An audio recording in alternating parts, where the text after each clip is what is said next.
As I'm messing with this again, it just jumps to going live. Hi, welcome to Karma on Deck. Here we go.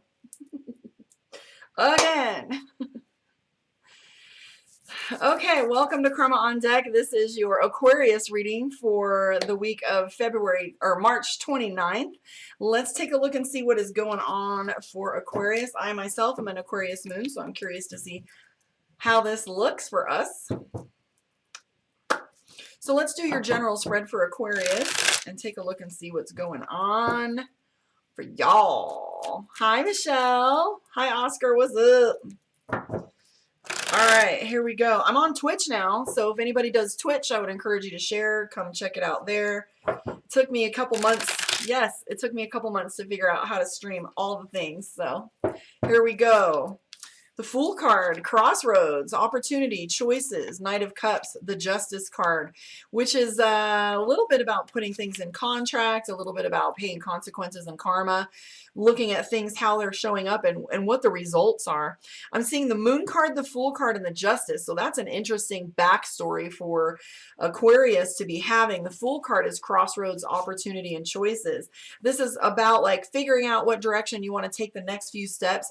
And I'm seeing the Knight of Cups, which is emotions. And so emotions playing with us is being emotional. Doesn't necessarily say that we're feeling as if we're out of control, but just mostly feeling these emotions rising up, boiling through us and like navigating those. We do see the Queen of Cups and the Moon card.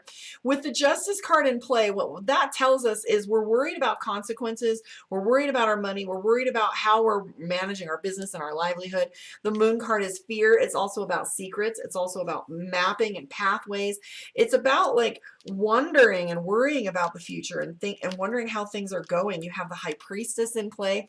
The High Priestess is a lot like the Moon card, except for the Moon card is all about emotions, right? The Moon constantly is changing and fluctuating and flowing. And so when we have that energy, it's this, complete feeling of just deep and wide emotions. We have the Temperance card, which is balance, which is quite interesting because my meditation has been focused on balance.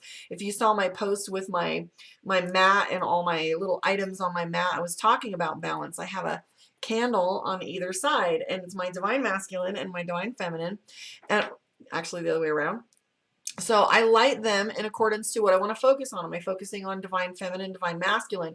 Always lead with the left, but then I put on here, maybe I want balance. So I've got my lights so that I can be clear, illuminating, etc. So, how you're putting things forward and finding balance in your life too. The Temperance is also about, intensity and the ability to take a good look in the mirror and start asking myself, how did I create this situation and what do I need to do moving forward? Again, you've got 1, 2, 3 cards so far for emotions, as I bite my lip. I've got the High Priestess too. So the High Priestess is all about your intuition, psychic ability, noticing things that you normally wouldn't notice, having this sense of, that there's more to the story and things going on, but that's your intuition. I am seeing the Page of Coins, which is what you're going to do with your money, and the Two of Coins, which is a job offer or collaboration. So for some of you out there that are doing some business ventures, you might find yourself with someone that might want to contribute or support your business, or maybe even a job offer. So those of you that are looking for a job out there and putting in job applications, this is an excellent spread for you because you have the Two of Coins and then you have the Fool card, which is a crossroads. So if you remember the Wizard of Oz, this is my favorite analogy for the Fool card, the scarecrow, here comes Dorothy, and she suddenly has this grand idea. Are you going to go on the journey or not? And then we have the Two of Coins, which is the job offer actually coming through and trying to decide what you're going to do with that. You do have the Lovers card. You've got the Chariot card, the Six of Wands, and the Two of Wands. Here's what's interesting. You do have a lot of twos here. You have the Two of Swords, which is indecision. Not sure if you should move forward. And I was just talking to Capricorn about this, where I was saying how, indecision here, moving forward, how you're going to move forward, what it is you're going to do. And, I was talking to Capricorn about how, like, life doesn't give us all the puzzle pieces. It gives us a framework and a couple pieces of meat to try and decide, like, you know, what it is we're going to move forward to. And so we don't have all of the pieces. And oftentimes when people get a reading, they're like, what should I do? Ultimately, we can get clues, we can get hints, we can get the bulk of the information, but we are responsible for making these decisions based on wisdom, right? Yet here we have the Two of Swords, two different pathways with the Two of Wands and the Two of Swords. Two of Swords is 6 of one, half dozen of the other, feeling as if you've got weighty decisions to make. And then we have the Two of Wands, which is carrying opposing opinions, right? Where it's like devil on one shoulder and angel on the other. And sometimes this can even be, you know, two different people's opinions that you're having to take into consideration to see how you navigate these next steps. I am seeing the 6 of Wands, which is more money coming your way. Look at this. There's a lot of money here. What am I going to do with my money? So there's a lot of this going on for you. So money on my mind on my money, right? Trying to decide what your next steps are is pretty much what you're doing. But I do see the Lovers card, which is another 2, by the way. So the Lovers card is a decision. It's literally the dichotomy and balance, trying to find the right down the line kind of thing. With the Chariot in play, that can indicate some travel, but I'm going to guess it's intensity because I'm going to count these for you. You ready? You've got 1, 2, 3, 4, 5, 6, 7 major cards. So the energy is intense for you, Aquarius. Just a little bit edgier than normal, a little bit heavy, or just intense. It doesn't have to be heavy to be intense, right? Let's pull some cards for you from the Mystic Dreamer and take a look and see what your Aquarius moon reading is. Now, I am an Aquarius moon, so this next portion is pertinent to me. Book your one-on-one, karmaondeck.com. Please join me on my YouTube. I'm on Twitch if you want to find me there, and Facebook. Those of you on Instagram, if you find any of those other platforms, you can see the picture-in-picture where you can see the cards in correlation to one another. Here we go for Aquarius moon.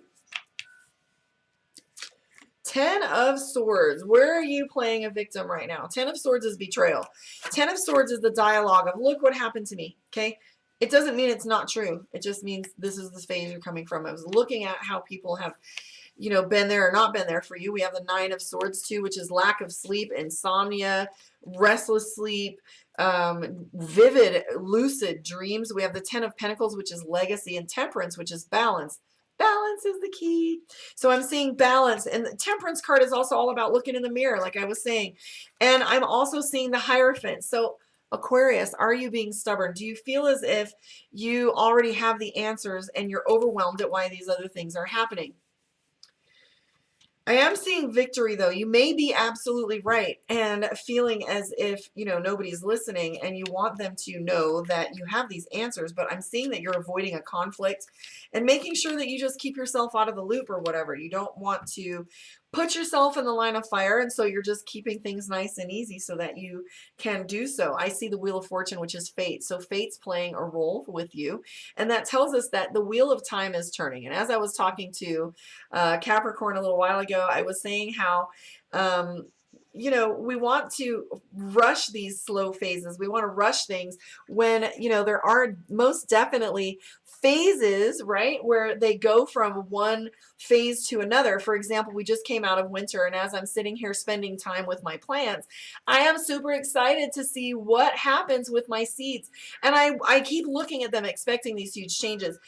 Like, you know, I don't want the plant, I want the tomato. I don't want to sit here and look at the seed. I want my peppers, and I want my jasmine, and I want my lavender. But the thing is, when we focus on the end result, you know, rather than enjoying the journey, sometimes we lose some of the joy, right? We're so wanting to microwave our life and push these things to a completion before they're ready. And so what we see here is the 10 of Cups and the Wheel of Fortune, which is fate. The good things are coming if you let time do the work. Okay, because if you look right here, we've got the Ace of Coins, which is money. You got a lot of money in play for you, Aquarius. Well, here's the other thing too. We have the Devil card in play. That is the Capricorn card. What is it that's driving you, Aquarius? So sometimes the Devil card isn't necessarily substances or bad habits. Sometimes it's the things that drive us. I have to go to work. I have to watch my kids. I have to work out. It's the religion. It's I have to go to church. I have to go to work. It's the things that we have to do. So sometimes the devil card represents those things that drive us that we might not be in agreement with, but we do because we're supposed to, right? So what is it that Aquarius feels like they have to do?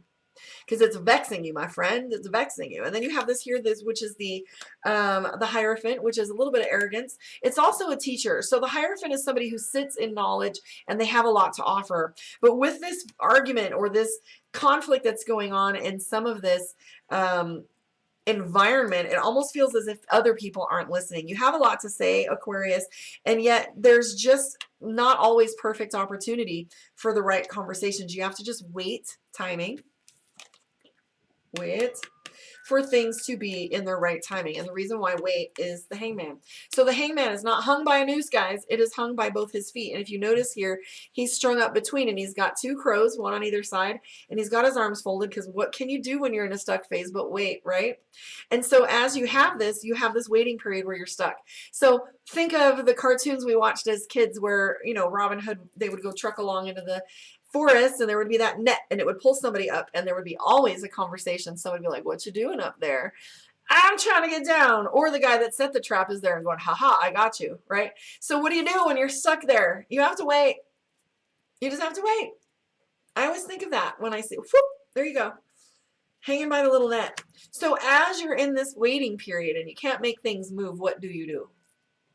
You answer that. What do you do? Today, I painted wind chimes, and I gardened, and I built one of the benches in my backyard, and one little thing at a time. I can't do it all today, right? But I can tell you that the 6 months that I've spent cleaning the backyard and getting things organized has made it so that now I'm ready to. Had I not begun, I would still be in the same place I was 6 months ago. So I'm learning the lesson right now about just beginning, playing with one thing at a time, and being consistent, right? Timing. Went through the pauses, y'all. All right, so let me pull a card for you from the Oracle deck and see what your message is. You want to book your one-on-one, karmaondeck.com. The Tarot 101 class is coming up. I've got a bunch of people coming into that, so I'll be setting up the next date soon. Are you ready for your card? Palmistry, interpretation. So here's what's interesting about this card. It reminds us that if you've ever had an argument with somebody where you know you have solid data, but they have a really good argument, it caused you to look at things a little differently. What is your interpretation? From what basis are you making your comparisons? And what is your knowledge base? So palmistry is the card that you get, and what it means is interpretation. So be careful of what your sources are and make sure that you have the proper interpretation. And if you don't, then find someone else who can do that. Find your experts. I want to thank you guys for hanging out with me. I will catch you on the flip side. Yes, I am coming right back to do Pisces because I am a Pisces rising. So this is a little bit of selfishness for me, but it's giving you guys the gift as well. And then tomorrow we'll be playing with a couple other the next consecutive 3. I want to thank you guys for hanging out with me.